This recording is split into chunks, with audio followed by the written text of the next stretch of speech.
Hello and welcome to Lunchtime Politics, reaching you live from our global headquarters here in the nation's commercial nerve center, Lagos. I'm Jeff Rose, and we're bringing you up to speed with the big happenings in politics and in the polity. Let's begin with the headlines.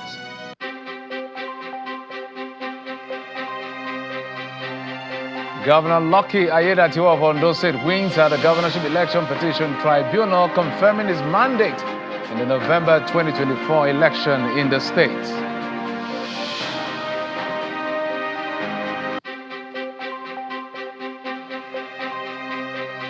And fiery preacher and former presidential aspirant Pastor Tunde Bakare meets President Bola Tinubu in Lagos, says their discussion was private but featured issues of national interest.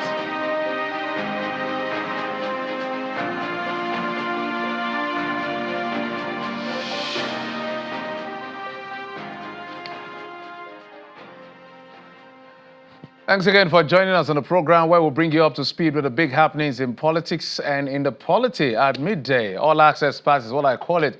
But let's get started with some big news from Ondo State, and that has to do with the Ondo State Governorship Election Petition Tribunal sitting in Akure that has upheld the election of Governor Lucky Ayedatiwa in the November 16, 2024 governorship election. In a unanimous decision, the three-member panel chaired by Justice Benson Ogubo, in a judgment that lasted over 8 hours, declared that Governor Lucky Ayedatiwa of the APC got the valid votes to be declared winner in the election.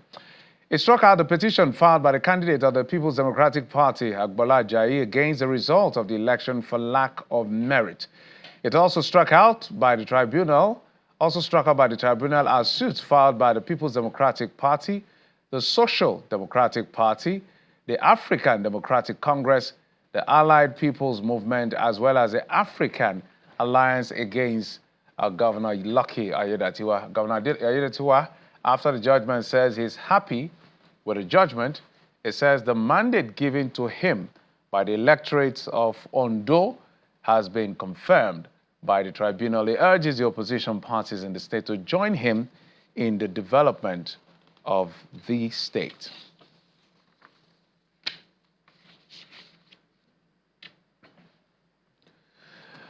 All right, away from the tribunal in Ondo State, let's talk about what played out in Lagos just about 24 hours ago, where the 7th overseer of the Citadel Global Community Church, Pastor Tunde Bakare, has visited President Bola Tinubu at his Lagos residence in Lagos.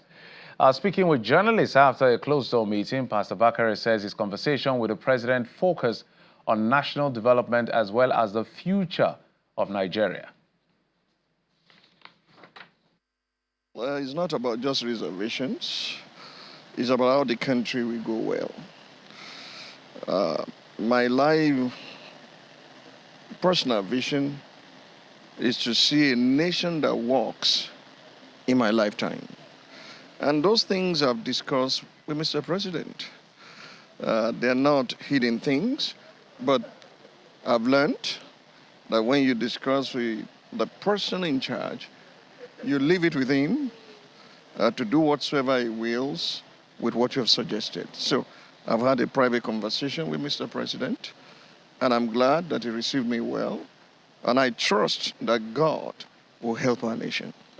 What transpired in my discussion with him stays with me and with him. God guiding him and giving him wisdom will help this nation not to slide or go down the drain, but to bounce back so that it can leave a mark that cannot be erased. I like to see a peaceful nation. I like to see Nigerians being their brother's keeper. I like to see good collaboration between the best of the North and the best of the South to steer Nigeria in the right direction. I like to see predictable progress in our nation. We have danced around some subjects for too long a time. It's time to take concrete action to ensure that the mercies of our country do not live in abject poverty. All right, Pastor Tunde Bakare, after that visit to President Bola Tinubu on the state of the nation, of course, he said some conversations are not for the public or for public consumption, but The major one that he can speak to the press about has to do with the state of our nation, and his advisory both on television, through his broadcast, as well as some of the things he said, is left for the president to take or leave. But, and that's where we're going to piggyback on to talk about the state of our nation. I'll be joined in the program by an economist, the CEO of the Center for the Promotion of Private Enterprises, Mr. Dr. Muda Yusuf, joining us right here in our Lagos studio. Doctor, thank you so much for coming. Thank you, Jeffrey. And I know that the car traffic caught you a little bit. Of course, I did give you a forecast. You warned me ahead. But I'm happy you made it in time. Yes. So let's begin from where everybody generally talks about. This is my first conversation with you since the president's second anniversary. Yeah. And there has been remarks as to how well or not he's done as a leader of the country in the management of our economy, which is critical. What will be your assessment of the president? And what are the things you're looking at in your assessment? Well, three major segments. The first is the macro, dimension of the economy. What we have seen in the last 2 years has been significant level of stabilization of the macroeconomic environment. Because the first year was very, very turbulent. Of course, we have to contextualize that within, what the administration inherited in terms of the macroeconomic fundamentals. So the first year was very challenging. The second year, particularly starting from the second half, or the last 10 months, if I may say, has seen some, a fair level or significant level of stability. And when I talk about stability, I'm talking about stability around the foreign exchange markets in particular, because the FX environment is something that is very critical to this economy. You know what happens when we have challenges with FX. It affects everything. Yep. Then we have also seen some stability in terms of our fiscal position. Because when we had the regime of the subsidy, the fiscal position was extremely very bad. It was so bad that we had to resort almost entirely to the printing of money. We actually had to resort. So it was so bad, So now that fiscal position has also improved. So at the macro level, or at the macroeconomic level, I think we have seen some significant progress. The second segment of the conversation will be around issues of productivity in the economy.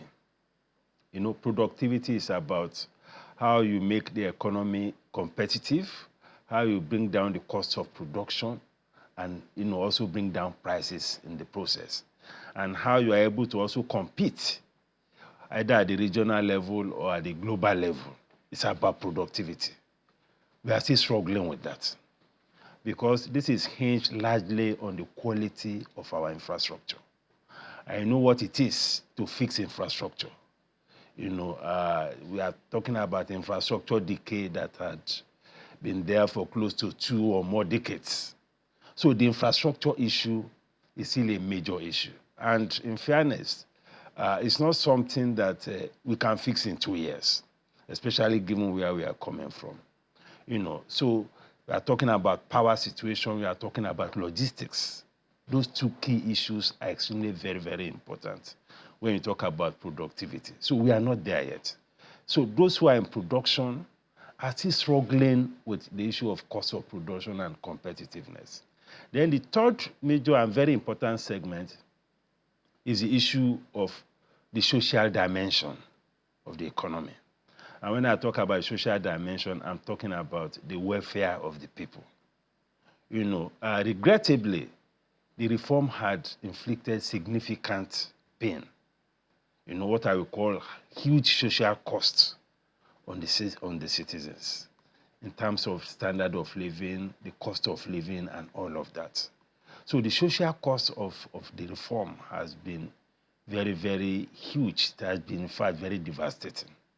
In fact, for some of us who are economists who are also advocating for the reforms, we never imagined that the cost was going to be that substantial. I'm talking about particularly the exchange rate convergence and the fuel subsidy removal.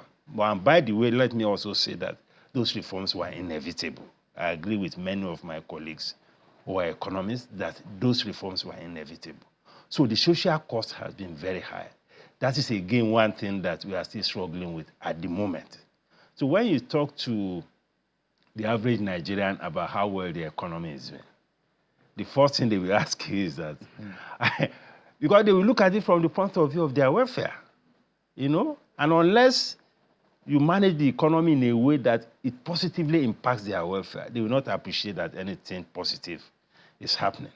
So that is where we are. So how does the government intend, in your view, because a lot of people have canvassed this position about the neoliberal approach to managing the economy as against the welfare system, and we've seen how that burdened the system is such that where we saw our debt service to revenue, which is a classic example, now I think I understand from the authorities between 60 to 40 in terms of freeing up funds for us to be able to do what we have to do, which is commendable in that sense. But as you said, the lived-in reality of people is the social cost. Yeah.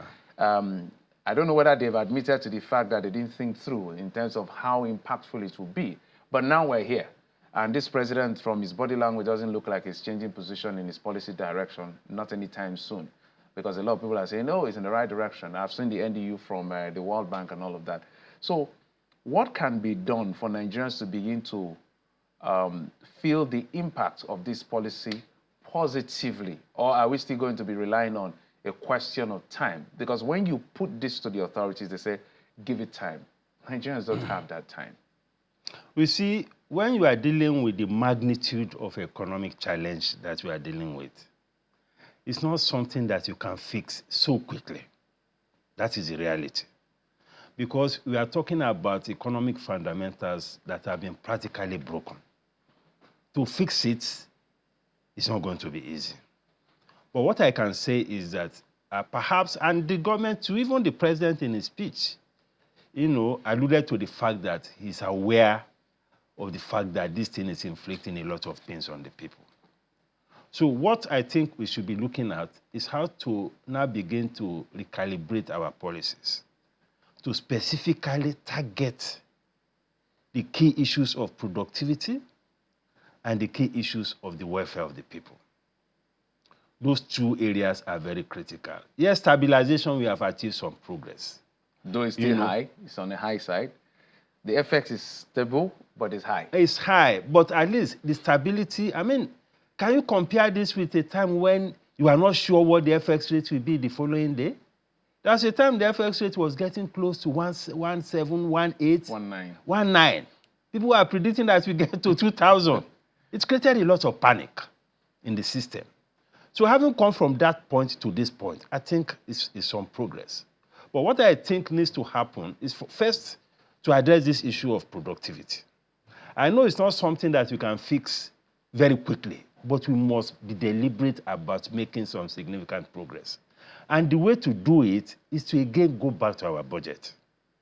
We are spending too much on recurrent. The percentage of government expenditure on infrastructure is still extremely very low. Even when you see a budget of, say, maybe 30% of expenditure for capital, by the time you go back and look at what the actual implementation was, most times it's just about 15%. And out of those capital components, the infrastructure component may not be more than half.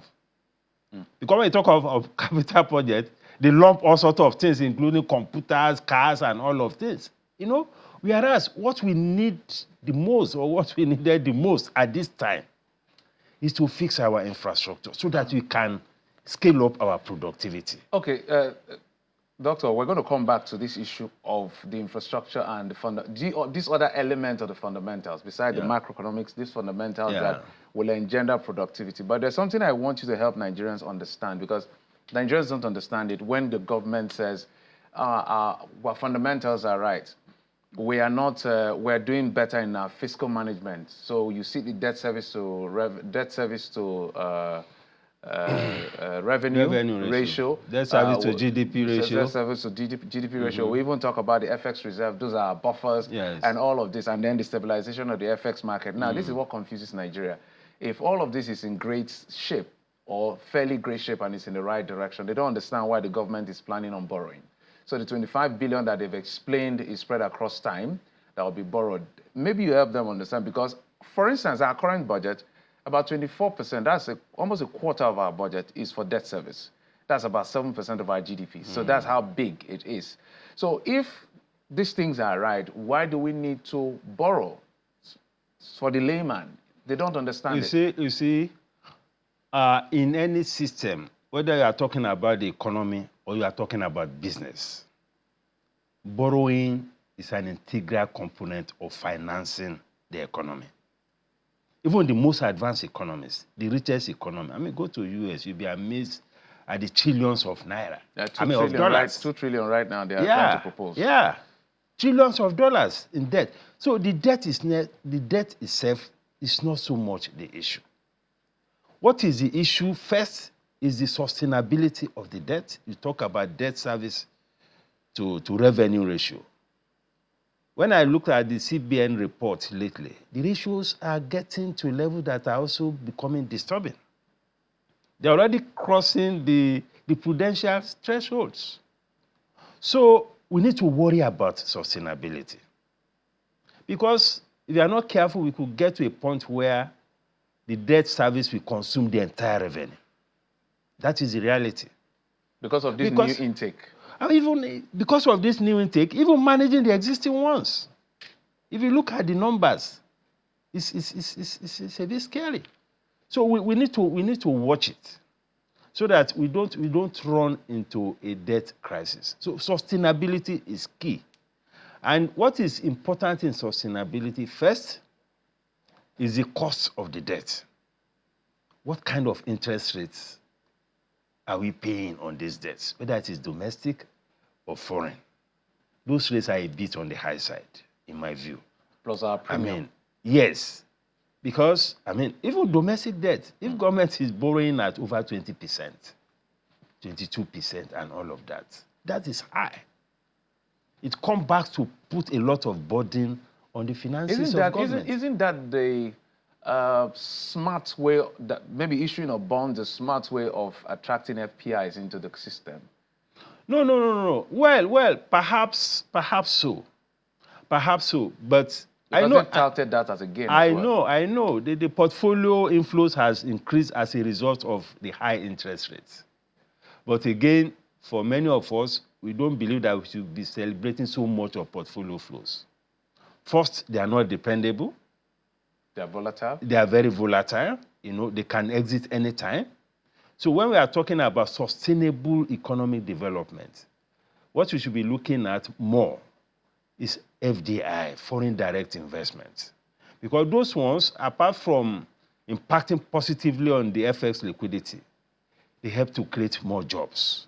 They are more stable. They support production. They support a whole lot of issues of growth in the economy.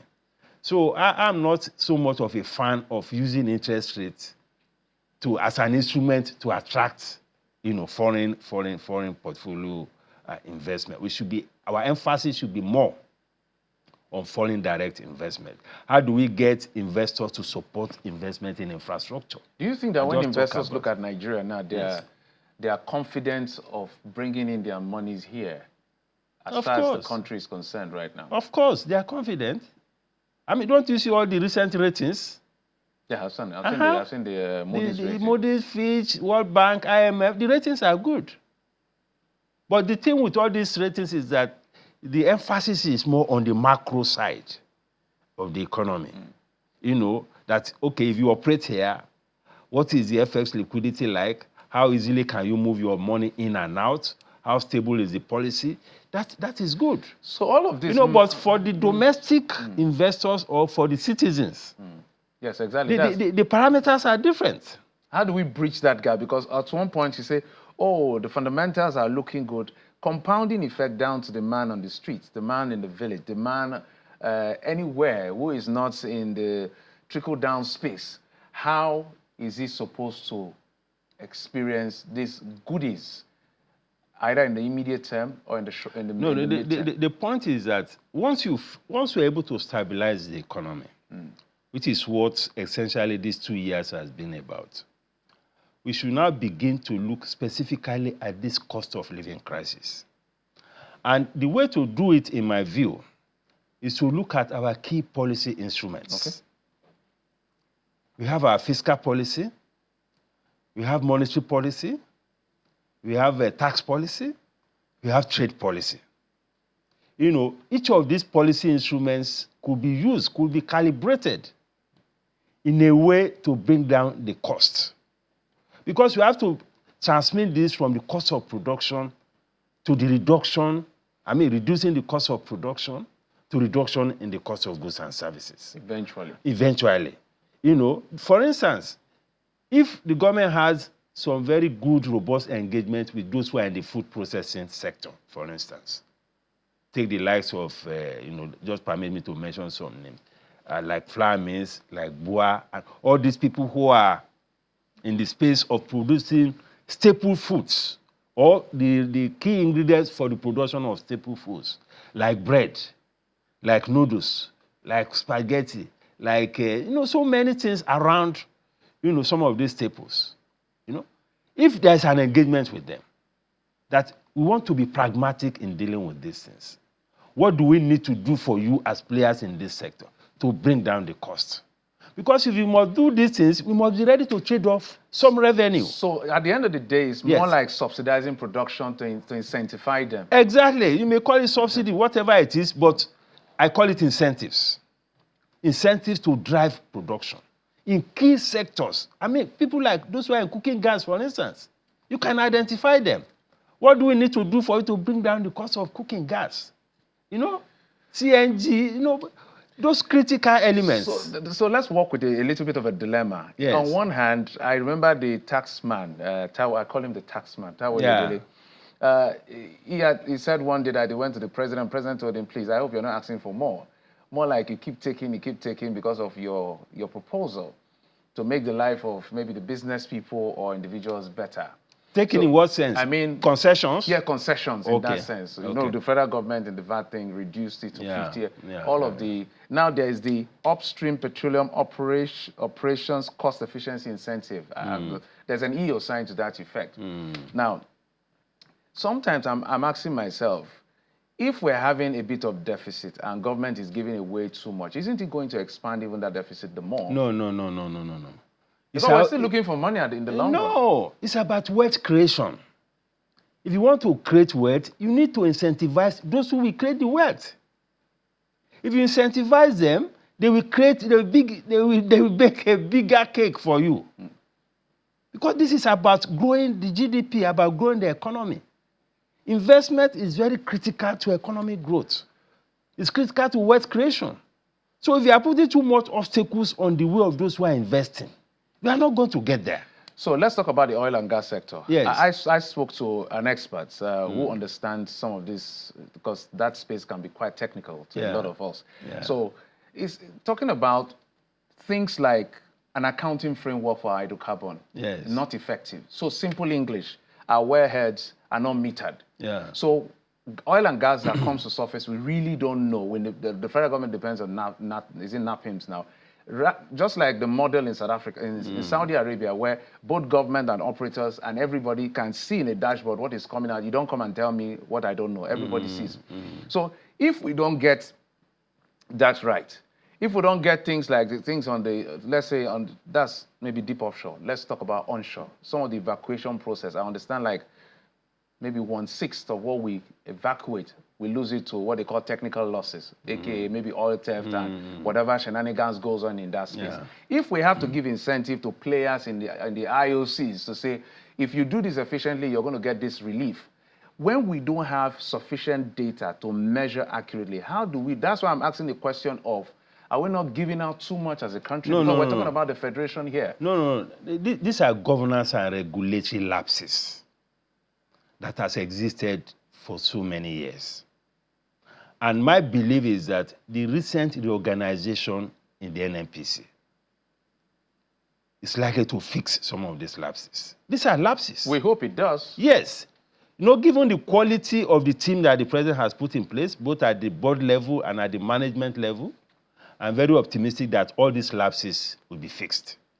Because we are where we are, because we have mismanaged our oil and gas sector for decades. If oil and that gas is the problem. Dr. Muda, if oil and gas is so important to us, why can't we just have an efficient accounting system, simple metering where wellhead? How hard can that be? It's like this camera, this mic is critical to the work I do. You see, when you have a governance problem, when you have a system that is dysfunctional, when you have a system where everybody is there to just get something out for himself, not worrying so much about how that is affecting the nation, that is what you get. That's what is making the difference between us and countries like maybe Qatar, UAE, and the rest of them. All of them are leveraging on oil resources. For you now, with this EO, we should fix it, because I am hearing that there may be a temptation to regularize it into the PIA.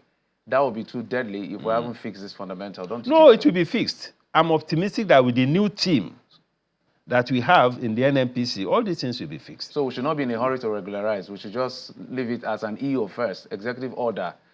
Of course. I mean, there are KPIs for these people. Okay. These are some of the things I'm sure the president has put on their table. Okay. That they have to deliver within a particular time frame. Dr. Yusuf, I'm very passionate about the oil and gas sector. The reason is simple. That's our biggest FX earner. Of course. GDP internally is diversified, but FX earner is just about 80%. Yeah, if anything happens there, we're broke, we're gone. Of course, I agree with you. So anything that happens there, we have to do it right, so that nobody deceives us and takes away our money. It's a federation. You and I are our money. Of course. Thank you, sir, for coming on the program. Dr. Muda Yusuf is an economist and the CEO of Center for the Promotion of Private Enterprises. Maybe I'll come and register. That will be fine. That will be fine. All right. Well, before we go, it appears the All Progressives Congress in Lagos State may need some quick housekeeping before participating in the July LCDA and LGA polls following a brewing tension in parts of the state, including Yaba LCDA, as 7 aspirants have submitted a re-appeal against what they term purported consensus candidate for the forthcoming local government chairmanship election. In a letter addressed to the chairman of the local government election appeal committee, Mr. Lawal Pedro SAN, the aggrieved aspirants Babatunde Williams, Adedoyin Rojaye, and 5 others say they are not happy over what they term alleged selection, handpicking, and imposition of non-resident individuals as the consensus candidate. According to the appeal, the process by which the consensus candidate emerged violated both the APC constitution and the revised guidelines for the conduct of LCDA, LGA elections primary in 2025. The aspirants claimed they were denied a fair hearing during a prior committee session held on May the 14th. Recall that trouble started following what they claimed to be the controversial imposition of an aspirant, Mr. Adebayo Adefuye, as the chairman, who is said to be the son of a prominent Governor's Advisory Council member, that GAC member, also Babatunde Ojo as vice chairman.